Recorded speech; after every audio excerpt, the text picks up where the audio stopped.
I would like to recite a poem written by Shoel Shafayat named The 36 Days. 36 days of blood and 36 days of blood and storm. A revolution in youth from.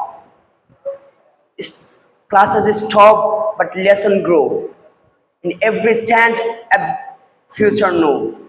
They bend our words, they shut down net. But courage was rose where fear was set. We saw brothers despair, yet never once in cause in fear. From darkest dusk to hilltop night, every step for every step a blue for right. When the tyrant's place fell, the year rang out like a freedom bell. Bangladesh was